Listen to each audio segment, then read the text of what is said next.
The strange signals had been coming from the small blue planet for 3 years now. Commander Zeth sat in his control chair aboard the massive Vorthan ship, watching the data scroll across his screens. Radio waves filled with sounds they called. Music and voices speaking about something called news. The aliens on this world seemed to enjoy making noise. Zeth belonged to a race that had not seen war for over 5,000 years. His people were tall and thin, with pale skin that looked almost see-through. They had long fingers and large eyes that could see in very dim light. Like most races in the galaxy, the Vorthans solved their problems by talking and sharing thoughts with their minds. The Galactic Council had chosen Zeth to lead this first contact mission because he was calm and peaceful. His job was to welcome these new aliens into the galaxy-wide community of civilized worlds. Every species they had met before had been happy to join them. Looking at the blue and green planet below, Zeth felt confident this would be another easy mission. The world looked beautiful with its white clouds and vast oceans. Any species that lived on such a nice planet had to be gentle and kind.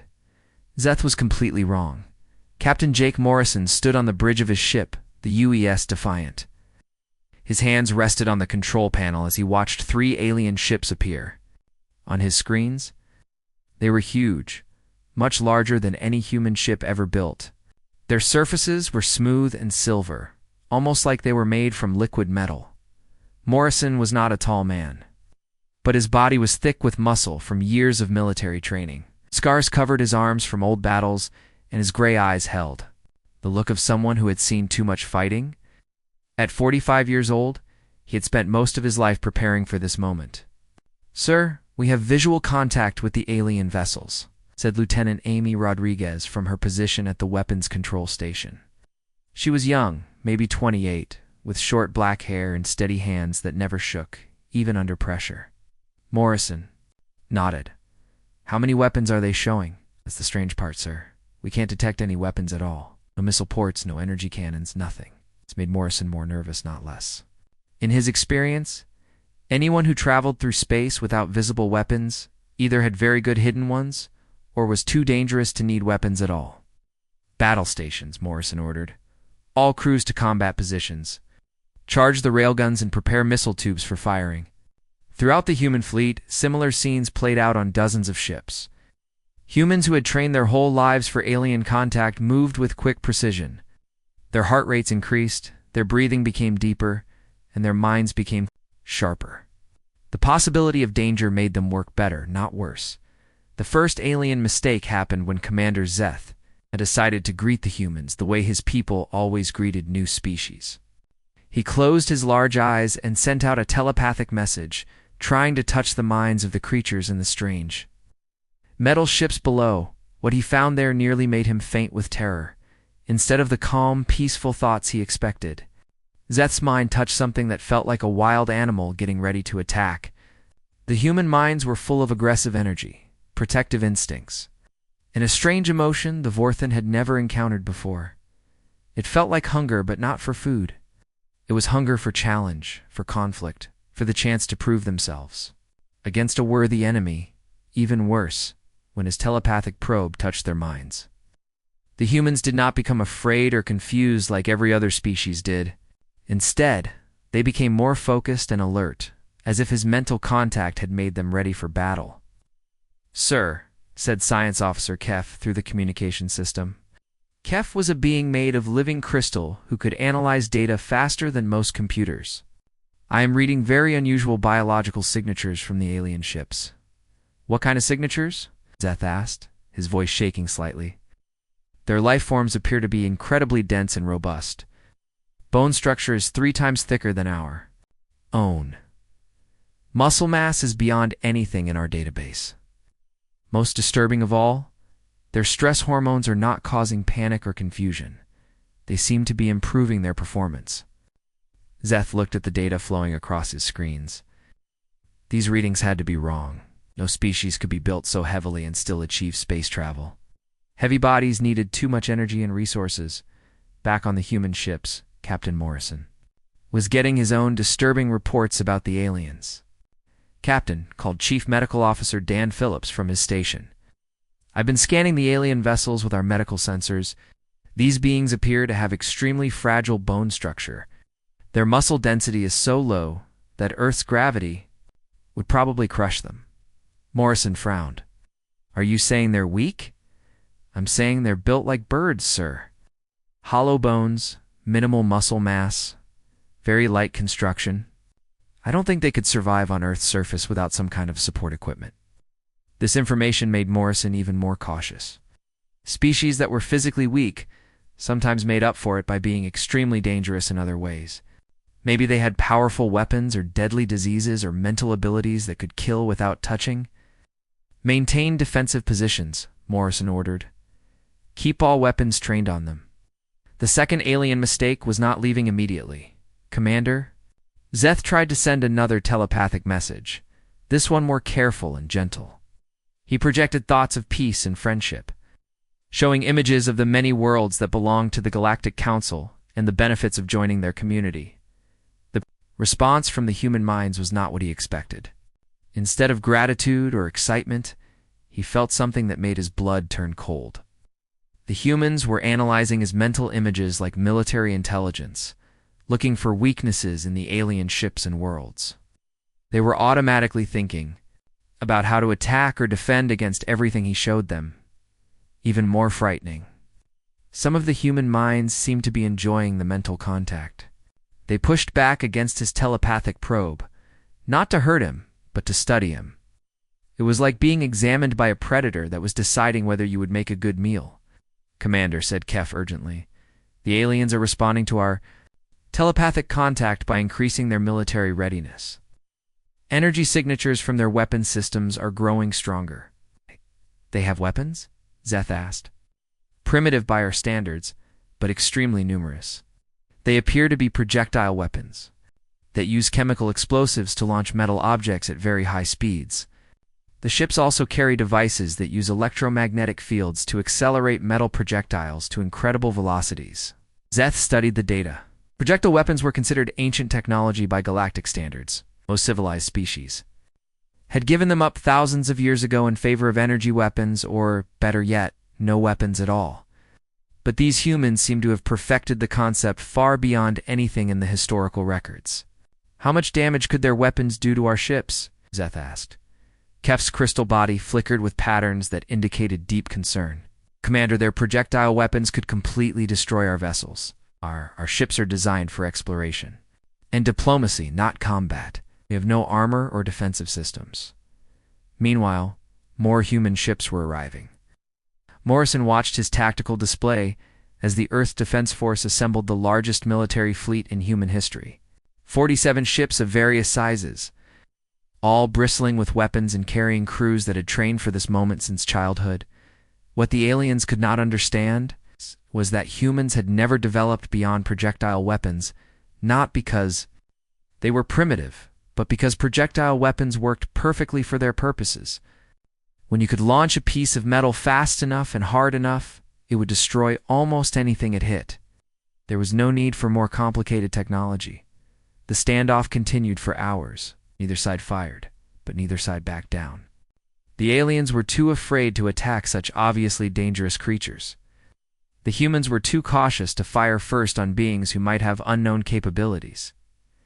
As the hours passed, both sides began to realize they were facing something completely outside their experience. Aliens had never met a species that responded to first contact by immediately preparing for war. The humans had never met anyone who traveled through space without weapons or the apparent ability to defend themselves. The galaxy was about to learn that.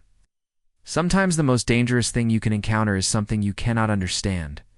And humans were about to discover they were not just another species among many, but something unique and terrifying in a galaxy full of gentle, civilized worlds.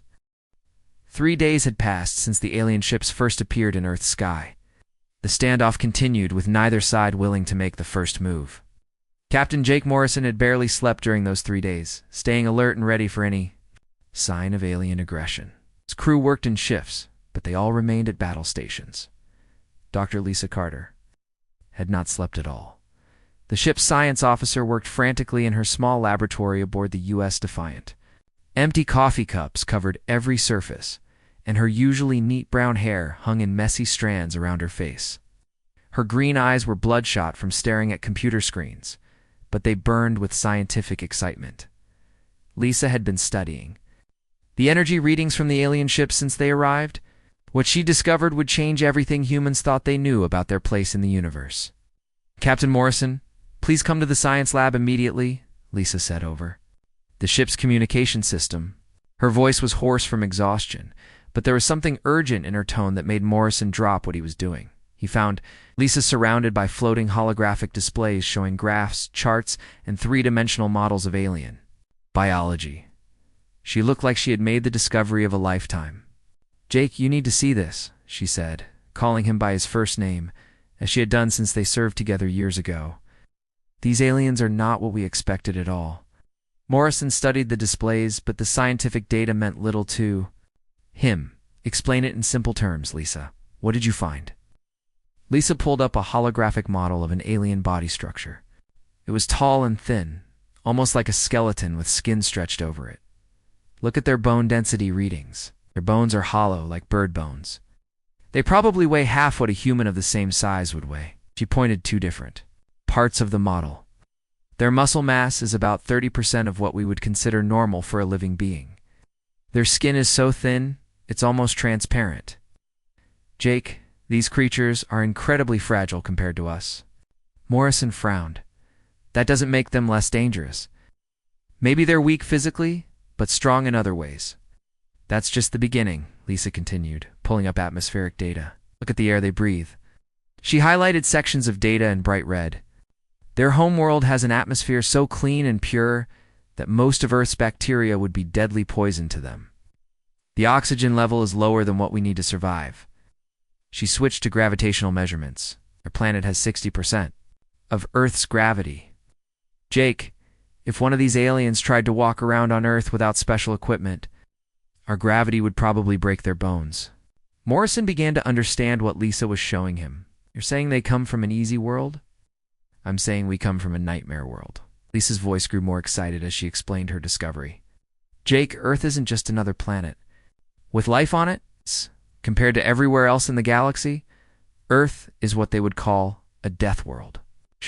She pulled up comparative data showing Earth's conditions against galactic norms. "Our gravity is 2 to 3 times stronger than most inhabited worlds. Our sun puts out radiation levels that would kill most alien species in minutes. Our weather systems regularly produce storms with enough energy to destroy cities." Morrison stared at the data, trying to process what it meant. "But we live here just fine." "Exactly," Lisa said, her eyes bright with discovery. "We don't just live here, Jake. We thrive here. We evolved on a world so dangerous that it turned us into something no other species has ever become." She showed him cellular analysis data from the alien ships. "Look at their cellular structure. Their cells are simple and delicate. They've probably never had to deal with radiation, extreme temperatures, or hostile microorganisms." Lisa switched to a display showing human cellular structure. "Now look at ours. Our cells have multiple backup systems. Our DNA has error correction mechanisms that let us survive radiation that would kill most species. Our immune systems are so aggressive they could probably fight off diseases that don't even exist yet." Meanwhile, aboard the alien command ship, Commander Zeth was receiving equally disturbing reports from his science officer. Kef's crystalline body flickered with stress patterns as he presented his analysis of the human vessels. "Have completed my biological scans of the alien species." Kef reported through harmonic vibrations that the ship's computer translated into words. "The results are deeply troubling." Zeth's pale skin grew even paler. "Show me your findings." Kef projected a holographic display of human physiology. "These beings appear to have evolved under conditions of extreme stress and danger. Their bone structure is incredibly dense, almost like stone. Their muscle fibers contain redundant systems we have never encountered in any known species." The crystalline being paused, his body dimming with what could only be described as fear. "Most disturbing of all, Commander, Their biological readings suggest they actually require stress and conflict to function at optimal levels. When we attempted telepathic contact, their performance improved rather than degraded. Zeth studied the terrifying data. This cannot be correct. No species could evolve under such harsh conditions and still achieve space travel. The energy requirements alone would make civilization impossible. There is more, sir, Kef continued. I have analyzed their planet's geological and atmospheric history. The surface shows evidence of multiple mass extinction events, ice ages that lasted thousands of years, volcanic activity that would have destroyed any civilized world. Kef's body flickered faster, indicating extreme agitation. Commander, this species survived at least 5 separate events that should have wiped out all complex life on their planet. Not only did they survive, but they used each catastrophe to become stronger and more adaptable. Commander Zeth felt something his species had not experienced in thousands of years. Genuine terror. Are you telling me that these humans are the product of their world trying to kill them repeatedly, sir? And each time their world tried to kill them, they evolved better ways to fight back. Back on the human ship, Dr. Carter was explaining the full implications of her discovery to Captain Morrison. We always thought we were just another species that happened to develop space travel, but we're not.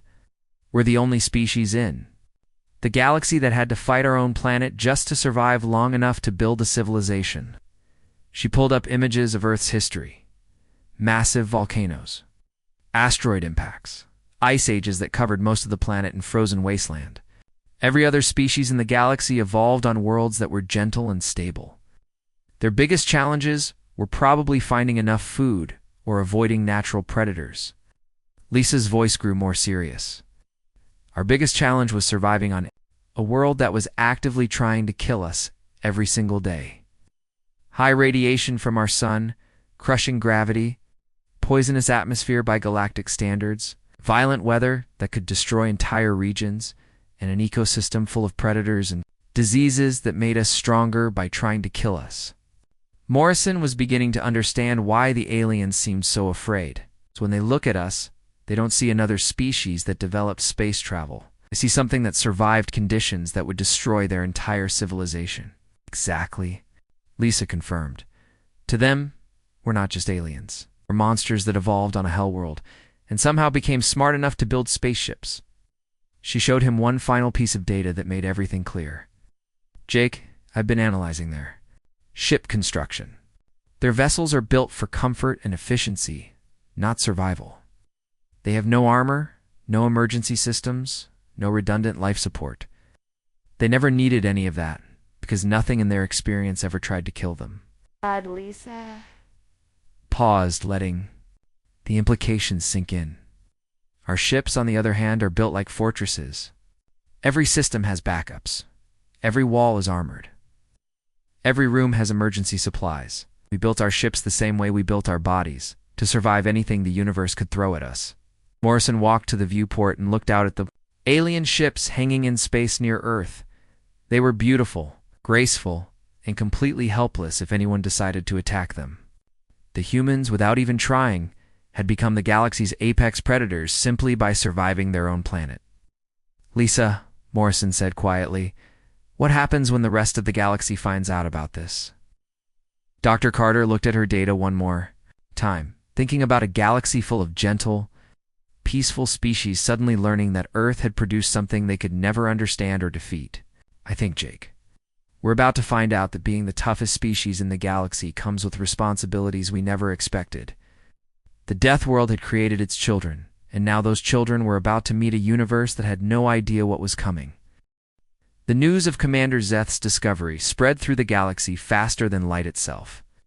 Within hours, every major species in the Galactic Council knew about the terrifying beings that lived on the death world called Earth. Emergency sessions were called on dozens of worlds as alien leaders tried to figure out what to do about humanity. The main council meeting took place on a peaceful world called Harmony. It was a planet with gentle rains, soft breezes, and no dangerous animals or weather. The crystal buildings rose from parks filled with flowers that never died. It was the perfect place for civilized beings to discuss important matters. Hi, Counselor. Vesh called the emergency meeting to order. She was an Altarian, a species that looked like tall, graceful beings made of flowing light.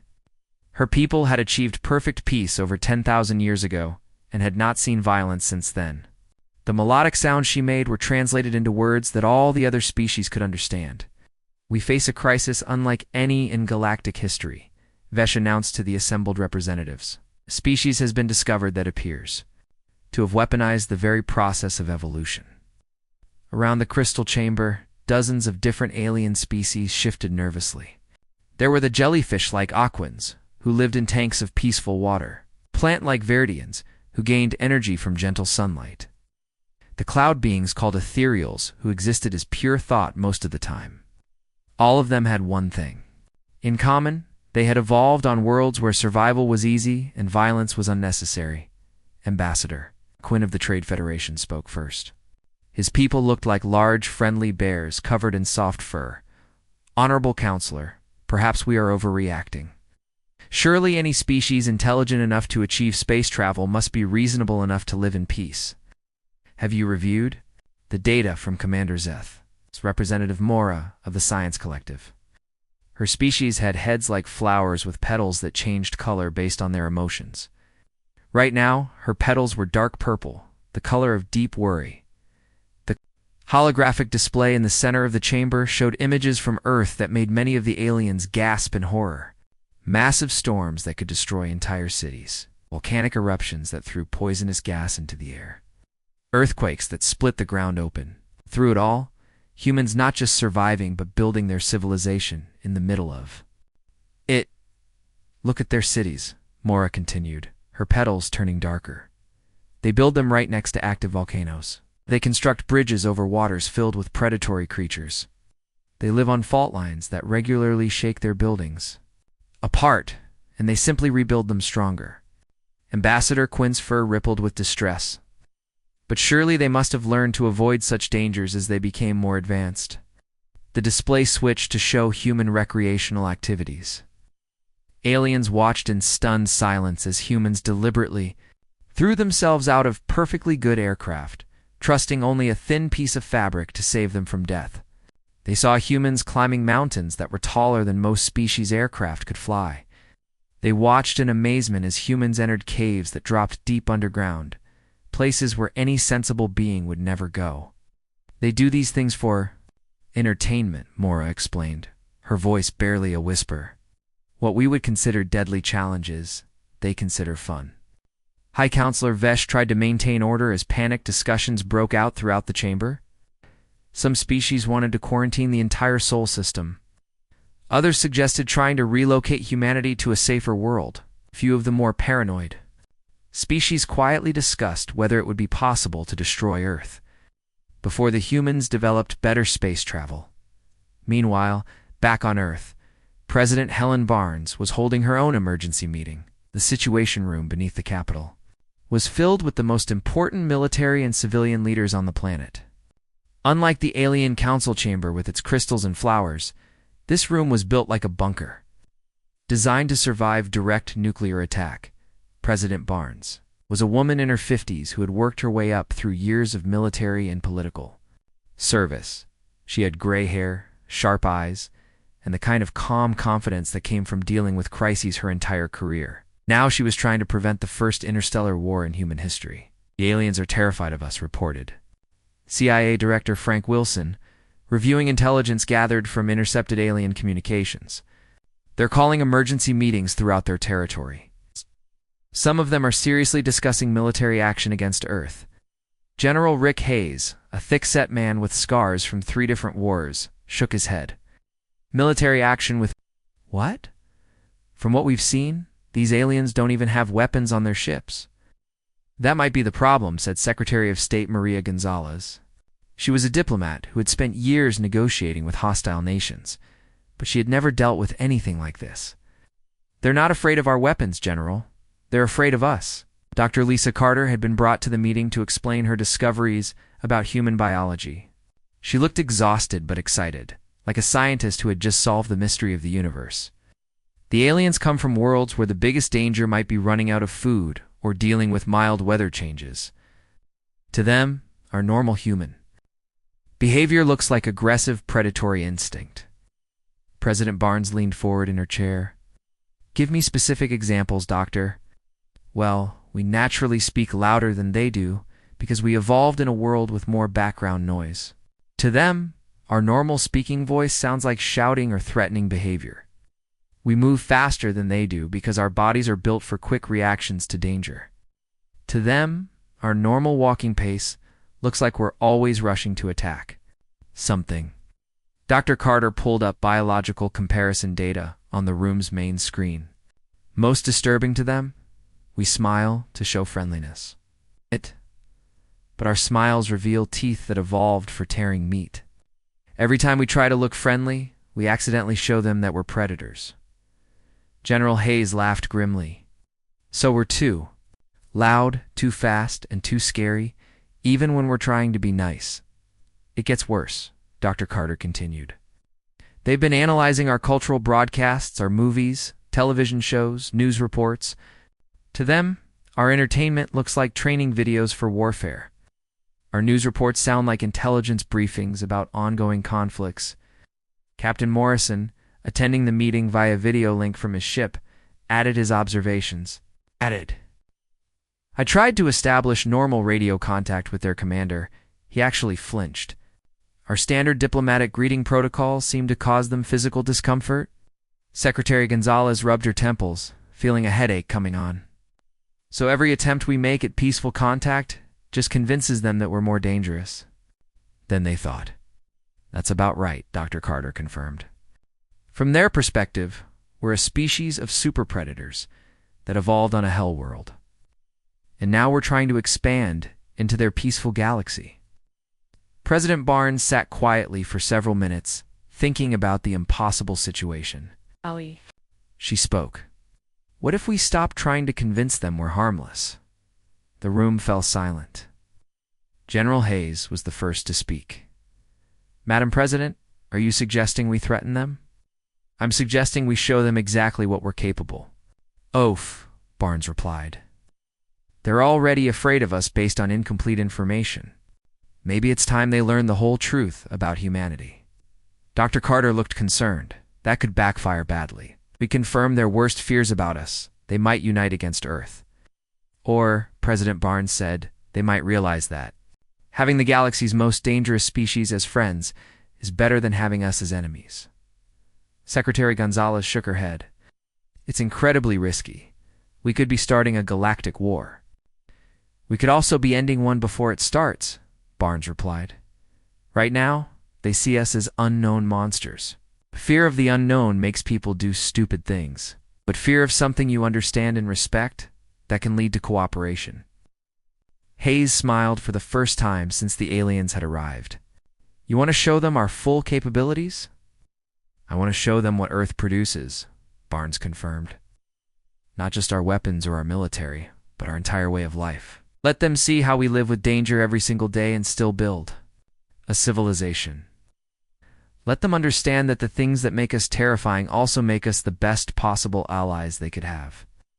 The plan that emerged from that meeting would change the relationship between humanity and the galaxy forever.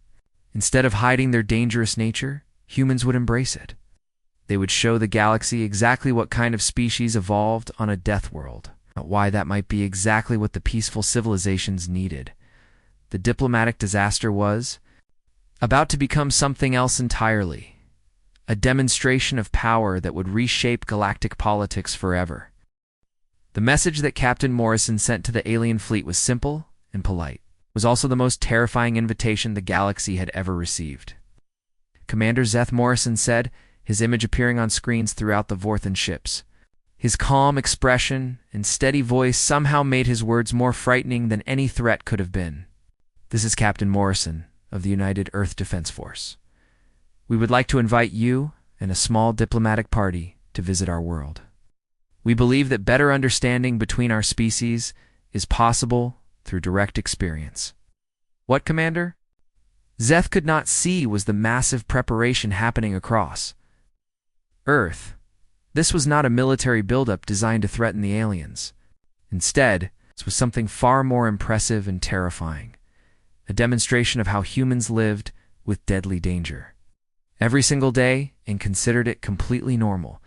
The landing site chosen for first contact was a place called Garden of the Gods in Colorado.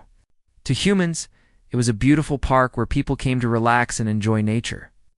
Two aliens who had never seen such terrain. It looked like a landscape designed to kill anyone who tried to walk through it. Dr. Ben Martinez waited at the landing zone as the alien shuttle descended from orbit. Martinez was Earth's lead xenobiologist, a man in his 40s with dark skin weathered by years of fieldwork in dangerous locations. He wore simple clothes, shorts, a t-shirt, and hiking boots. No protective equipment, no environmental suit, nothing that suggested he was concerned about the thin mountain air or the harsh sunlight that would kill most galactic species in minutes. Commander Zeth emerged from his shuttle wearing a full environmental suit that made him look like he was exploring the surface of an airless moon. His suit's systems worked constantly to filter the deadly Earth atmosphere and protect him from the crushing gravity and lethal radiation from the sun. "Welcome to Earth, Commander," Martinez said cheerfully, gesturing toward the massive red rock formations that surrounded them. "Beautiful day, isn't it? The weather is perfect for some of our local activities." Zeth looked around in horror at what humans called a beautiful day. The sun blazed overhead with radiation levels that would sterilize most worlds. The air was thick with oxygen at concentrations that would be toxic to most species. The gravity was so strong that each step required tremendous effort from his fragile body. But the true horror came when Zeth saw the humans who were casually enjoying this deadly environment. Children, small human offspring who should have been the most fragile members of their species, were scrambling up vertical cliff faces that would challenge the Galactic Council's most advanced climbing equipment. They moved with casual confidence, their small hands finding holds in rock that looked completely smooth. When one child slipped and fell several feet before catching himself, he simply laughed and continued climbing. The parents of these children sat nearby on blankets spread on the hard ground. They occasionally called out encouragement but showed no signs of concern or fear. To them, watching their offspring risk death for entertainment was apparently normal behavior. "This is ... recreation," Commander Zeth asked through his suit's translator, his voice high with stress and disbelief. "Oh, this is nothing," Martinez replied casually. "Wait until you see the ocean." The trip to the coast revealed new horrors that made Commander Zeth question whether humans were actually the same type of life form as other galactic species. The ocean was a churning mass of water containing enough salt to poison most aliens and filled with predatory creatures that hunted and killed for food, and the humans played in it. Zeth watched through his protective visor as beings called surfers deliberately rode on top of massive waves that contained enough kinetic energy to crush a Vorthan spaceship. These humans stood on thin boards and used their own balance and reflexes to stay on top of moving walls of water that rose higher than most buildings. When one surfer fell off his board and disappeared beneath the waves, Zeth prepared to witness a tragic death. Instead, the human emerged moments later, shaking water from his hair and laughing as he swam back to shore, through waters that teemed with creatures that could bite him in half. "The waves are pretty good today," commented Lieutenant Kate Sullivan, a human weather specialist who had joined the tour. She was a young woman with sun-bleached hair who spoke about the deadly ocean conditions as if they were nothing more interesting than mild temperature changes. Nothing compared to the big storm surf we get during hurricane season, though. Commander Zeth's translator had difficulty with the concept of hurricane, till Sullivan showed him video footage of previous storms. The sight of humans not just surviving these atmospheric disasters, but actually working to help each other through them, left the alien commander speechless. But the demonstration was just beginning, as if summoned by Sullivan's mention of storms. Dark clouds began gathering over the ocean. The alien sensors immediately detected the massive electrical discharges building in the atmosphere. Lightning began flickering between the clouds, and the wind started to increase dramatically. The humans seemed completely unconcerned. "Looks like we're getting a thunderstorm," Martinez observed, glancing up at the threatening sky. "We should probably move to the pavilion." The pavilion was nothing more than a roof supported by poles, offering minimal protection from what the aliens' instruments were registering as a potentially deadly electrical storm. As lightning began crashing down around them, and thunder shook the air with sound waves that hurt alien ears, even through protective equipment, the humans simply continued their conversation. "This is just a summer afternoon storm," Sullivan explained. "Casually as a bolt of lightning struck the beach less than 100 yards away. We get much worse weather during tornado season in the Midwest." Commander Zeth's suit systems were screaming warnings about electromagnetic pulses, dangerous sound levels, and atmospheric instability. The storm that was causing his equipment to malfunction was something the humans called just a summer shower. Sullivan pulled out a small device and showed him video footage of tornadoes spinning columns of air that moved across the landscape, destroying everything in their path. "Some humans actually chase these storms to study them," she explained.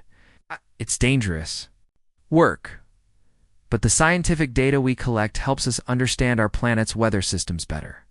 The idea of deliberately pursuing atmospheric phenomena that could kill entire populations was so alien to the commander's experience that his translator kept malfunctioning as it tried to process the concepts.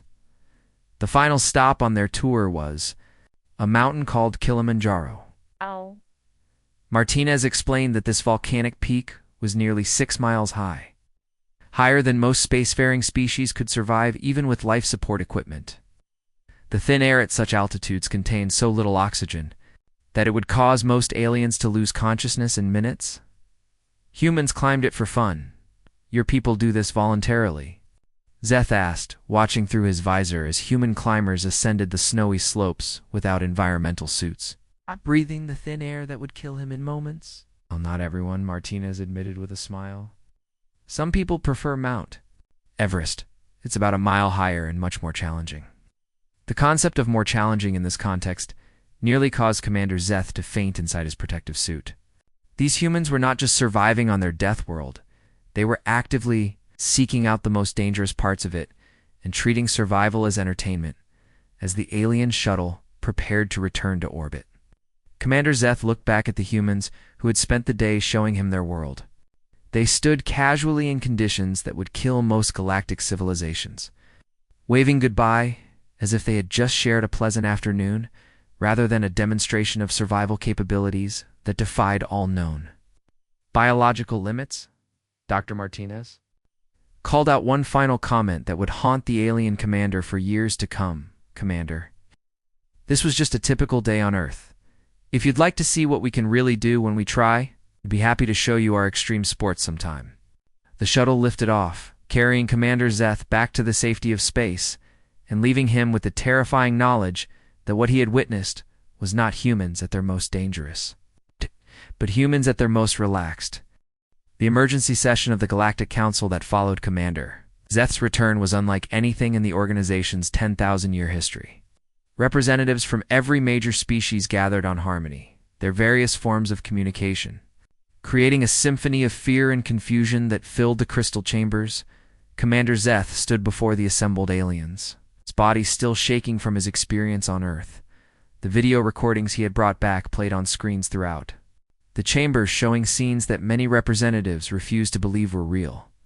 "Honorable Council members," Zeth began, his voice barely steady. "I have returned from the world these humans call Earth. What I witnessed there defies everything we know about life in the universe." High Counselor Vesh tried to maintain diplomatic composure, but her flowing light form flickered with stress patterns that everyone could see. "Please share your observations with the Council." Commander activated the holographic display system. Images of Earth filled the chamber. Children climbing impossible cliff faces, humans swimming in poisonous oceans filled with predators, people standing calmly in electrical storms that could destroy starships. "They live on a world that would kill any of our species in minutes," Zeth testified. "Their star bombards the planet with lethal radiation every day. Their weather systems regularly produce destructive forces equal to our most powerful weapons. Their oceans contain creatures that hunt and kill for entertainment." He paused, trying to find words for what he had seen.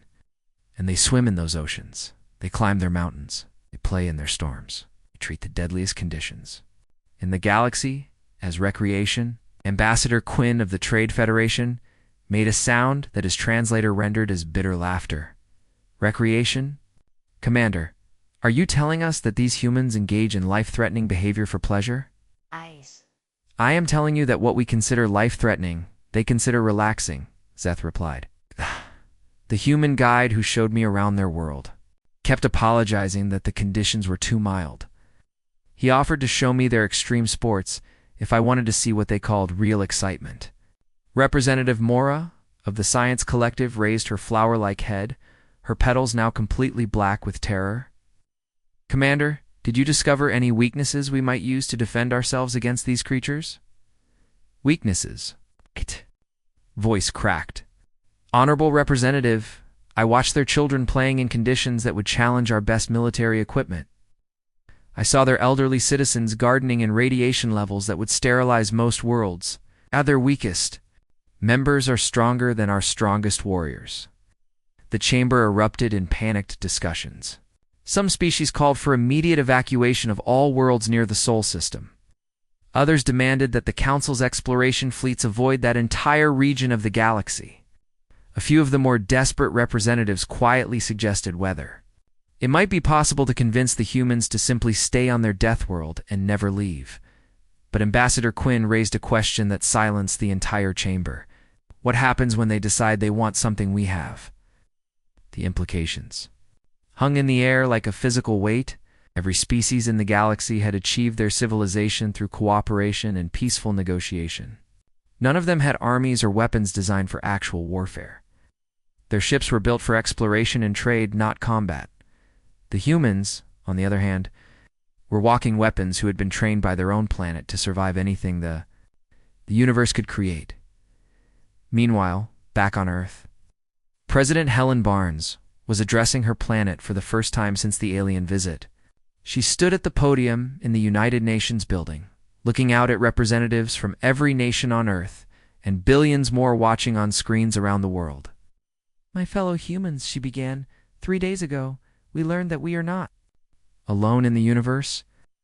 Today, we learned something even more important. We are unique.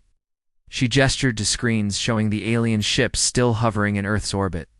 The beings who have come to visit us represent a galaxy-wide civilization of peaceful species who have lived without war or violence for thousands of years. They have achieved wonders we can barely imagine, faster than light travel, energy manipulation, technologies that seem like magic. Barnes paused, letting the magnitude of galactic civilization sink in. But they have also achieved something else. They have eliminated the one thing that made all of their achievements possible. She activated a holographic display showing comparative data between Earth and other inhabited worlds. Every other species in the galaxy evolved on worlds that were gentle and safe. They never had to develop the strength, the resilience, or the determination that comes from fighting for survival every day of your life. The president's voice grew stronger as she continued. They see us as monsters because we are the only species that had to become strong enough to survive. They fear us because they cannot understand what made us this way. But what they do not yet realize is that the same qualities that make us dangerous also make us the best possible protectors they could have. Her words were being broadcast not just to Earth, but to the alien ships as well. The galactic representatives were listening to humanity's leader explain exactly why they should be terrified and grateful at the same time. We have been invited to join the Galactic Council, Barnes announced. Not as junior members seeking guidance, but as the galaxy's designated peacekeepers. The title carried weight that both humans and aliens understood. For 10,000 years, the galactic civilization had existed in perfect peace because nothing threatened it. Pirates, raiders, and hostile forces were theoretical concepts that appeared only in their historical databases. But the galaxy was vast, and peace was fragile. Eventually, something would threaten the gentle civilizations that had forgotten how to defend themselves. When that happened, they would need someone who remembered how to fight. Captain Morrison, now promoted to Admiral of the newly formed Galactic Peacekeeping Force, received his orders while standing on the bridge of his flagship. The UES Determination was no longer just another human warship. It was now the command vessel for a fleet that would patrol the entire galaxy. Admiral Lieutenant Rodriguez said, joining him at the observation deck, the alien representatives. Want to know how many ships we'll need for galactic patrol duties? Morrison looked out at the stars, each one representing solar systems that now looked to Earth for protection they could not provide themselves. Tell them we'll start with 100 ships and see how that works out, Rodriguez smiled. Sir, they're asking if that will be enough to cover the entire galaxy. Amy, Morrison replied. They don't understand yet. It's not about how many ships we have. It's about what happens when word gets around the galaxy that Earth is watching. The Admiral's prediction proved accurate. Within months, the simple knowledge that humans were patrolling galactic space had effects that no one expected. Piracy dropped to nearly zero as word spread about the terrifying Deathworld species that considered violent conflict a natural part of life. Trade disputes that might have escalated for years were quickly resolved when human mediators arrived. Dr. Lisa Carter, now serving as Earth's chief science advisor to the Galactic Council, submitted her final report on humanity's role in galactic civilization 6 months after first contact. The galaxy spent 10,000 years creating a perfect society, she wrote. They eliminated war, conquered disease, and achieved technological marvels that seem like magic to us. But in creating their perfect civilization, they also eliminated the one thing that made it all possible, the willingness to fight for what they had built. She paused in her writing, looking out at the alien ships that now served alongside human vessels and joint patrol fleets. Humanity did not just join the galactic community. We completed it. We became the wolves that keep the sheep safe, the storm that reminds everyone to appreciate the calm. Her report concluded with words that would be studied by xenobiologists for generations. They thought they had outgrown their need for warriors. They were wrong. They just had to wait for the right warriors to find them. The Deathworlders had made themselves known, and the galaxy would never be the same. What had begun as a terrifying first contact had become something neither side expected. The perfect partnership between those who had learned to live in peace and those who had never forgotten how to fight for it. Earth's children now sailed between the stars, carrying with them the strength that came from surviving the impossible, and the wisdom to use that strength to protect those who could not protect themselves.